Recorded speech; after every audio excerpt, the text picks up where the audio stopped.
मी advocate Shankarrao Wankhede आज करंजखेडा तालुका कन्नड जिल्हा छत्रपती संभाजीनगर या तुमच्या गावी आलो असता आमचे मित्र मान्य श्री तात्याराव भुजंग साहेब सामाजिक कार्यकर्ते यांच्या माध्यमातून या गावी व्हिजिट दिली गेली। नागरिकांच्या जनसंपर्क अभियानादरम्यान विविध विषयावर सविस्तर चर्चा करून त्यावर मार्ग कसा निघेल या माध्यमातून जिल्हाभर फिरत असताना बऱ्याच गावांमध्ये दररोज जायला भेटतंय। कालच घोसला आणि त्या परिसरामध्ये आम्ही फिरत असताना त्या नागरिकांच्या शेत्या वाहून गेल्या। शेत्या म्हणजे जवळपास 400-500 एकर शेती वाहून गेली। इतकं मोठं नुकसान त्या भागात सुद्धा झालेलं आहे। तर ढगफुटीमुळं मोठ्या प्रमाणात पाऊस पडला।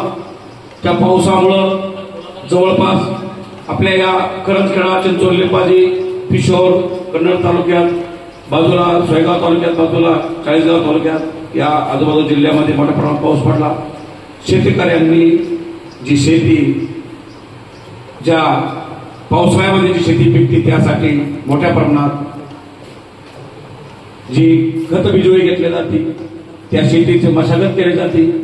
हजारो लाखो रुपये खर्च करून शेती उत्पन्न घेण्यासाठी शेती मशागत करून आपला उदरनिर्वाह करण्यासाठी जो आपला पारंपरिक व्यवसाय आहे शेती त्या माध्यमातून आपले दरवर्षाप्रमाणे स्वप्न साकारत गेला। सावकाराकडून पैसे घेतले गेले, बँकेकडून कर्ज घेतले गेले, नातेवाईकांकडून पैसे घेतले गेले आणि जिथून जमेल तिथून अंगावरच्या चिदावस्था तोडल्या गेल्या आणि शेती पिकवण्यासाठी सामान घेऊन आले। नांगर झाले, वखर झाले, भरुपणे झाले, आता पेरणी झाली, औषध मागलं, सगळ्याच गोष्टी झाल्या। आता माल हाताशी येणार। हातचा माल तो आता इकून जे लोकांकडून पैसे घेतले होते त्यांना देऊन टाकू। उरलेल्या पावसामध्ये आम्ही आमच्या संसारी रूपी जो खर्च पाणी लागतो तो करू अशा माध्यमातून शेतकरी राजाने स्वप्न पाहिले होते। अचानकच नैसर्गिक आपत्ती आली, ढगफुटी झाले आणि इतका पाऊस पडला की 15-15 दिवस पाऊस चालला। त्या 15-15 दिवसामध्ये जे होत्याचं ते नव्हतं झालं। हजारो एकर जमीन पाण्याखाली, लाखो हेक्टर जमीन महाराष्ट्रामध्ये पाण्याखाली आली। आता महाराष्ट्राचे मुख्यमंत्री मान्य श्री देवेंद्र फडणवीस साहेब यांनी सांगितलं की 60 लाख हेक्टर जमीन पाण्याखाली आली, त्यात पाणी गेलं। 60 लाख हेक्टर जमिनीमधला माल खराब झाला आणि मग आता हा प्राथमिक माहिती आहे, अजून बरीच माहिती यायची, अजून बरेच ठिकाणी पाणी आहे असे 2-3 दिवस पहिले त्यांनी सांगितलं। नक्कीच मोठ्या प्रमाणात नुकसान झालेलं आहे। आपल्याकडे तर खूप काही वाहून गेलं, पण त्या कोल्हापूर सोलापूर त्या भागामध्ये तिकडे मोठा महापूर आला, त्यांना तिकडे मोठ्या प्रमाणात वाढलं। तर तात्काळ मुख्यमंत्री साहेबांनी 2215 करोड रुपये या ज्या नुकसान भरपाई म्हणून नागरिकांना ज्या पावसामुळं ज्या घराद्वारामध्ये पाणी गेलं त्याचं नुकसान भरपाई म्हणून 2215 करोड रुपये लगेच खर्च कसं करता येईल अशी त्याची प्रोसिजर चालू केलेली आहे। मंत्रिमंडळाने निर्णय घेतलेला आहे की ओला दुष्काळ जाहीर करणार आहे। आता ओला दुष्काळाची संकल्पना म्हणून काय, सगळ्या ओला दुष्काळात ज्या पद्धतीने दुष्काळ पडतो आणि टंचाई येते, मग टंचाईग्रस्त महाराष्ट्र आहे असं डिक्लेअर केलेलं आहे। म्हणून आम्ही या देशामध्ये राहतो। आमचा देश हा डॉक्टर बाबासाहेब आंबेडकर यांच्या संविधानाच्या माध्यमातून आम्ही ही लोकशाही पद्धतीने आमचा देश चालतो। आम्ही आमचे प्रतिनिधी आमच्या मतदानाच्या पद्धतीनं निवडून देतो। मी तुम्हाला आणखी एक सांगू इच्छितो, सगळ्या पार्ट्या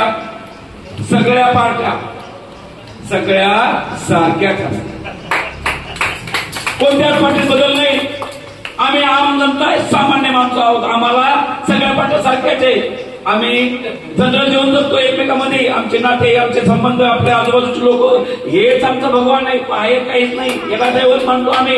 आमच्या शेजारचा माणूस आमच्या कामा येतो, आमचा नातेवाईक आमच्या कामा येतो, आमचे सासू सासरे आमच्या कामा येत्या, आमचे लेकबाळ आम्हाला कामा येते, आमचे मुलं बाळ आम्हाला कामा येतं। भाऊ हे राजकीय लोक कोणाचे झाले नाही,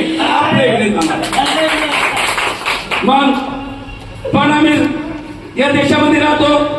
या देशाची काय आहे, या देशाची लोकशाही पद्धत आहे। लोकशाही पद्धतीने आम्ही या देशामध्ये आमचे प्रतिनिधी निवडून मुख्यमंत्री बनवतो, आमचा पंतप्रधान बनवतो, आणि यांना विधिवत त्यांना त्यांचं कार्य करतो. ते त्यांचं कार्य करतात. त्यांचा कार्यकाळ 5 वर्षाचा असतो. तो 5 वर्षाच्या काळामध्ये कोणत्याही पक्षाचा मुख्यमंत्री असो, कोणत्याही पक्षाचा पंतप्रधान असो, तो आम्हाला नागरी सुविधा, जनकल्याण योजना कशा असतात त्या करण्याचं काम तो पंतप्रधान करतो.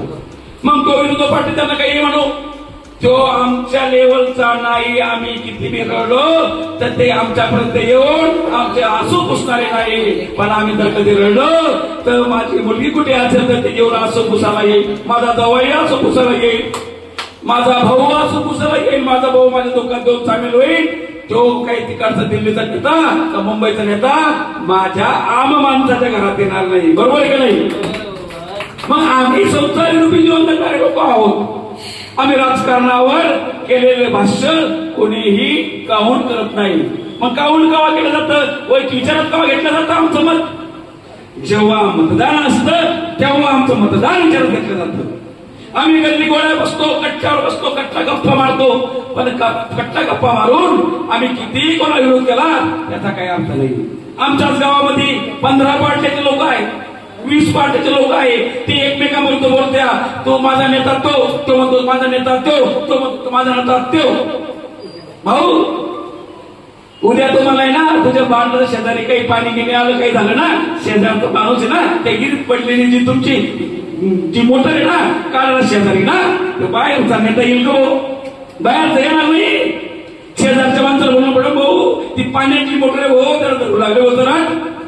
बरोबर का नाही? नाही तर मला जायचंय, कुठे जायचंय, आम्ही व्यापारी लोक आहोत, पिशवरच्या बाजारात जायचंय, माल भरायचा, एकट्याला दिवस उचलत नाही ना, माझ्या शेजारच्या माणसाला म्हणून पडतं काय, अरे भाऊ सामान मला थोडंसं काही टाकू लागले, हो बाजारात जायचा वेळ होऊ लागला. तेव्हा काही कोणत्या पक्षाचा नेता येऊन माझं वजन उचलतो नाही उचलत. आम्ही व्यापारी माणसं, आम्ही कामात कष्ट करणारे माणसं, आम्ही शेतकरी माणसं, आम्ही एकमेकांमध्ये राहणारे. आमच्या प्रत्येक कार्यक्रमात आमच्या आजूबाजूचे लोक आम्हाला एकमेकाला वाढून देणारे, आमच्या तोंडात घास भरून आमचा फोटो काढणारे आमच्या शेजारीच असताना. म्हणून कोणत्या पक्षाच्या नादी लागायचं नाही. तो ह्या पक्षाचा आहे म्हणून त्याला बोलवायचं नाही. ही मानसिकता आमच्यात आज मी नाहीये, उद्या बी नव्हती. कट्ट्यावरच्या गप्पा आहे फक्त काय. आणि त्यातून जर कधी एखादा माणूस पुढे गेला रे गेला,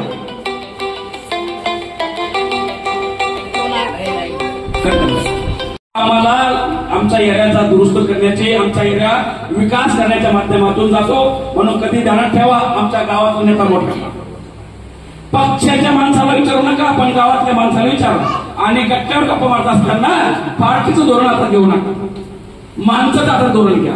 आमच्या माणसाला लहानचं मोठं करा, त्यांना तिथे पोहोचवा. मी तुम्हाला ठिकाणी कधी गेला आणि तिथल्या स्टेजवर कधी जायचा प्रयत्न केला तर ते नेते येऊ देत नाही बरं का स्टेजवर. काय ते स्टेजवर येऊ देत नाही. ते काय म्हणतात, अरे तो त्या गावचा रे त्याला सांगतो बाजू नाशिकून आमचा मोठा नेता आला त्याला पुढे गेला. अरे त्याचे पाय देऊन पाणी पितील, पण ज्या गावातून तुम्हाला मतदान भेटतं ना त्याला विचारणार नाही. म्हणून माझे सर्व नागरिकांना विनंती आहे की पक्ष हे सगळे बाजूला ठेवायचे. आम्ही माणुसकी आणि एका गावात राहणारे, एकमेकाच्या सहाऱ्याने जीवन जगणारे लोक आहोत. आणि आम्हाला आमच्या पिढ्याने पिढ्या ते करत आल्या आणि आमच्या येणाऱ्या पिढ्या तेच करतात. आम्ही एकमेकाच्या चूक आहोत. म्हणून फक्त जीवनामध्ये एकच गोष्ट लक्षात ठेवा, झगडे करायचे नाही, वाद घालायचा नाही, मारामारी करायची नाही, कुठल्याही प्रकारचा संताप व्यक्त करायचा नाही, कोणाला दोष द्यायचा नाही. आम्ही कमवलो तर आम्ही मोठे, आम्ही नाही कमवलो आम्ही छोटे. ज्यांना इथं टिकवून ठेवलं, सातत्यानं काम केलं, जिंदगीभर काम केलं, तेव्हा त्याला जिंदगीमध्ये एवढंच भेटतं. पण त्याला जिंदगीभर त्यात काम करावं लागतं. आणि संसार आहे हा, या संसारामध्ये प्रत्येक माणसाला काम करावं लागणार आहे. आणि जे मेहनतीचं आहे त्याचं टिकतं, फुकटाचं येतं आणि तसंच चाललं जातं. का क्या लाया था कुछ नहीं, आणि का गया था काही नाही, क्या लाया था कुछ नाही, असं होतं. म्हणून बंधूंनो, एक करंजखेड आहे, करंजखेडच्या माणसाला किंमत द्या. चिंचोलीहून आलेल्या शंकर वानखेडे 2 मिनिटांसाठी गप्पा मारेल आणि भांडून निघून जाईल, त्याचं काही खरं नाही. पण इथल्या राहिलेल्या माणसाला 100% करायचं दररोज दिसणार आहे. तो चांगल्या मूड कधी आपल्या समोर आला तर आपला दिवस चांगला जाईल. दररोज आपल्याला त्याला भेटायला भेटत नाही. त्याच्या सुख दुःखात सामील व्हायचंय.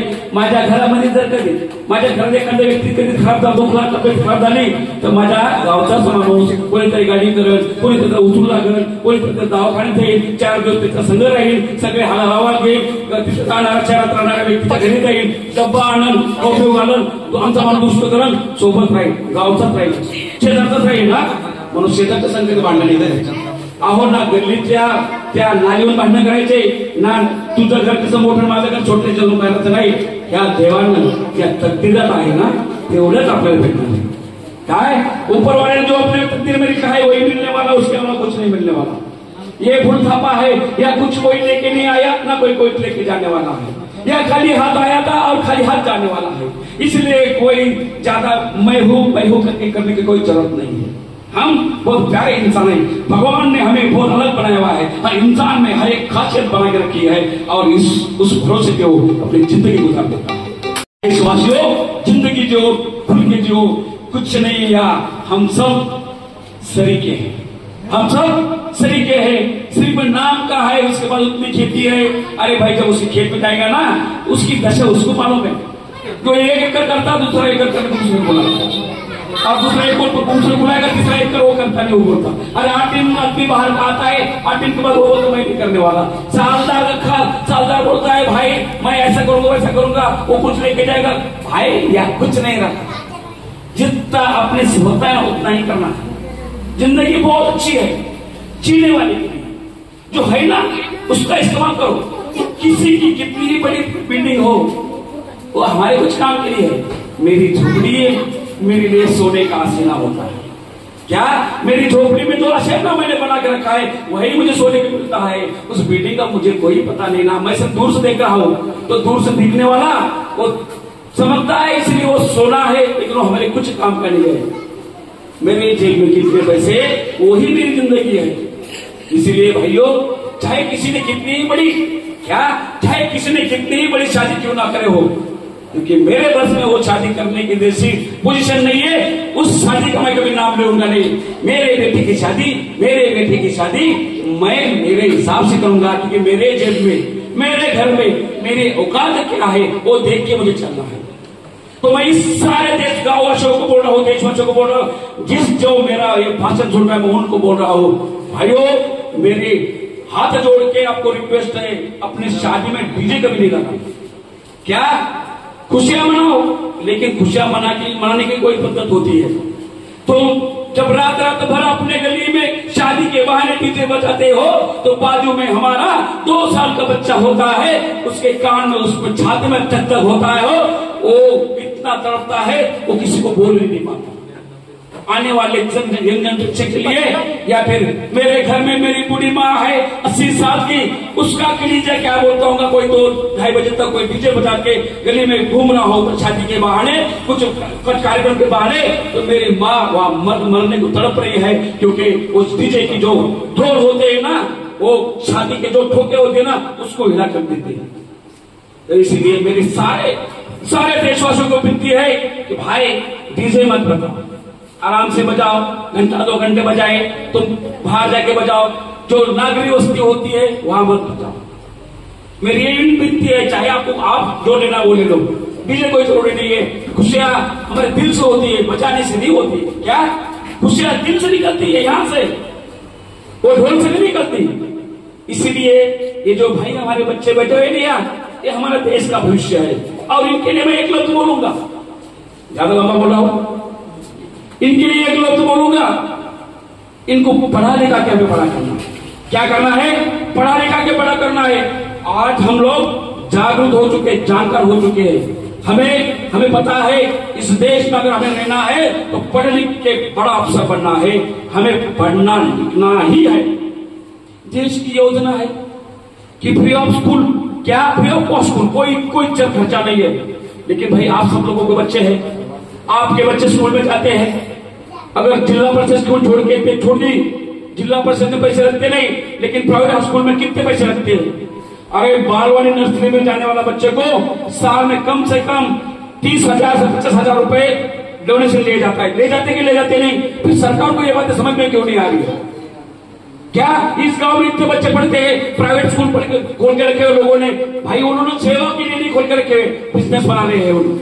क्या कर रहे हैं? बिजनेस बना रहे हैं। हमारे बच्चे को फ्री ऑफ कॉस्ट एजुकेशन मिलना चाहिए, वो नहीं मिल रहा है। क्यों नहीं मिल रहा है? हम लोग कुछ आवाज ही नहीं उठाते। क्या हम इन बच्चों के लिए कोई आवाज नहीं उठाते? हमारा बच्चों है, हमारा फ्यूचर है, हमारे परिवार का फ्यूचर है। आने वाले समय में इनको काम करना है और इनको अच्छा पढ़ा लिखा के बड़ा करेंगे तो हमारा परिवार अच्छा हो जाएगा। तो मेरा कहना है भाई लोग, इस करंज के वासियों को, इस देशवासियों को मैं बोलना चाहता हूं कि हमारे गांव के school free of cost school होना चाहिए। प्राइवेट स्कूल को ज्यादा इंपोर्टेंस मत दो। हमारे जिला परिषद स्कूल में अच्छे पढ़े लिखे हुए टीचर होते हैं, लेकिन गांव की जिम्मेदारी है, गांव के लोगों ने उस जिला परिषद स्कूल में जो पढ़े लिखे हुए टीचर होते हैं उनके साथ जुड़ के उनको अपने बातों में लाके अपने गांव में मिश्र होकर के उनके तरफ से अच्छी पढ़ाई, अच्छी क्वालिटी की पढ़ाई हमारे बच्चों को पढ़ के लेना चाहिए। इसलिए प्राइवेट स्कूल को ज्यादा इंपोर्टेंस मत दो।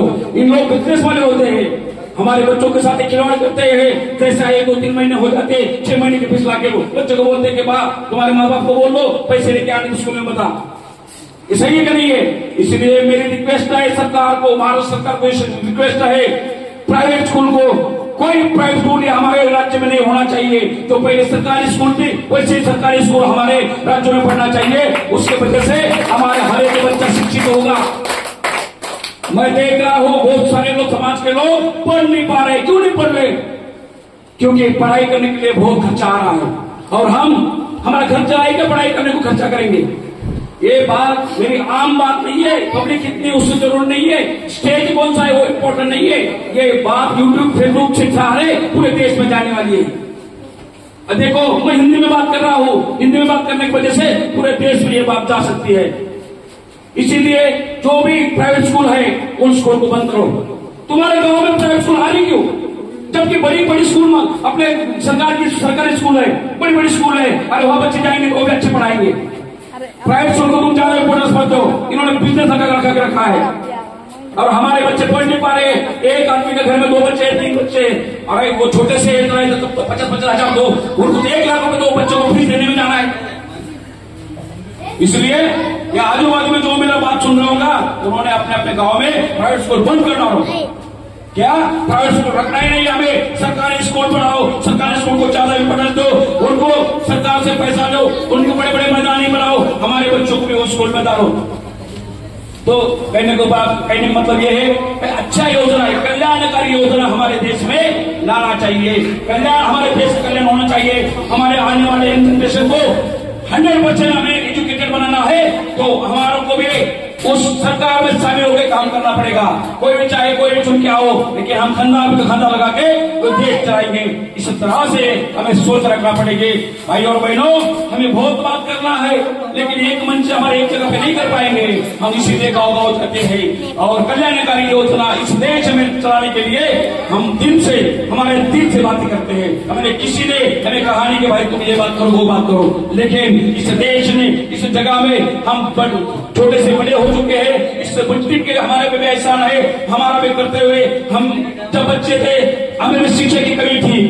आज मैं, मेरे घर में भी बच्चे हैं, जब मैं लाख रुपए उनको डोनेशन देता हूं उनके स्कूल, प्राइवेट स्कूल में, तो मेरा भी दिल जल के राख हो जाता है। अगर मैं अच्छा एजुकेटर एक वकील हूं, मेरा दिल जल के राख हो जाता होगा तो आम बच्चों का लोगों का क्या होता होगा। इसीलिए मेरी रिक्वेस्ट है आप सब लोगों को कि थोड़ा सा आपको भी ख्याल देना पड़ेगा। हम हमारे गांव को बढ़ाने के लिए, हमारे देश को बढ़ाने के लिए।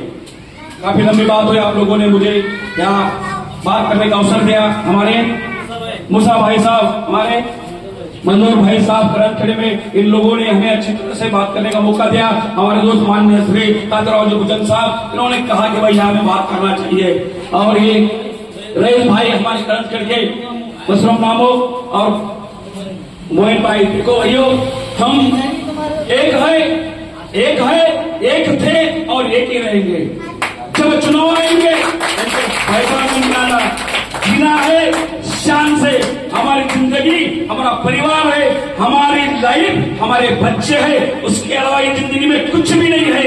हम हमारे घर को इम्पोर्टेंस देंगे। बाहर के लोग सिर्फ नाम के होते, जब सोना आता है ना, हम हद से हमारे घर में जाते हैं। हमारे बेटों बेटियां में अपने घर वालों के साथ ही सो सकते हैं। बाहर का कुछ भी हो उसे कोई प्रेरणा नहीं देते हुए अपने आप को फिर कोई संभालो। जय हिंद, जय महाराष्ट्र।